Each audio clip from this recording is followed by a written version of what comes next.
পছন্দের মানুষের চেহারার দিকে তাকিয়ে একটিবার কোরআনের আয়াতের এই একটা আমল করুন, সে আপনার জন্য পাগল হয়ে যাবে। খবরদার, এটা খারাপ কাজে লাগানো যাবে না। যুবক ভাইরা আমার, বলে দিচ্ছি আবারও, এটি খারাপ কাজে লাগানো যাবে না। আপনি তার নামটি, তার চেহারাটা স্মরণ করে আপনি এই আয়াতের কারিমা একটিবার আপনি পাঠ করেন, আপনার জন্য সে দেওয়ানা হয়ে যাবে। এই পদ্ধতি যদি আপনি করতে পারেন, প্রিয় ভাইরা আমার, অনেকেই ফোন দেন, হুজুর আমার স্ত্রী আমার কথা শোনে না। বাধ্যগত নয়, স্ত্রী আমার কোনো কথাই শোনে না, দেখা যায় সংসারে অশান্তি হয়ে যায়।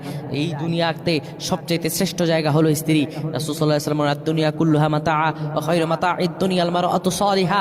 যেই ঘরে একটা নেককার স্ত্রী আছে সেই ঘরটা জান্নাত, আর যেই ঘরে নেককার স্ত্রী নেই ওই ঘরটা জাহান্নাম। সুতরাং প্রাণে ভাইরা আমার, স্ত্রী নেককার হলে স্বামীর কপাল ভালো, স্ত্রী মন্দ হলে স্বামীর কপাল খারাপ। সেজন্য স্ত্রীকে যদি বাধ্য করতে চান, আপনি আমলটি এইভাবে করবেন, আল্লাহ রাব্বুল আলামিন আপনার মনের সব আশাগুলো পূরণ করে দিবেন, আপনার ভালোবাসার মানুষকে আপনার জন্য বাধ্যগত করে দিবেন।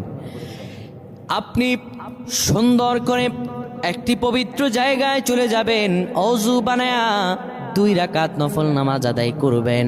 নফল নামাজ আদায় করে হাতের করগুনে 11 বার দুরূদ শরীফ পাঠ করবেন।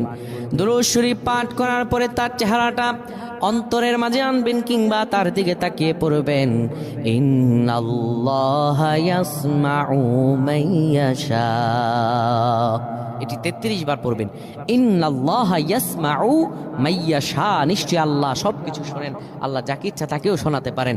সুতরাং এই আয়াতটি আপনি 33 বার পাঠ করে আবার 11 বার দুরূদ শরীফ পড়ে তার নামের উপর বক্সায়া দেবেন।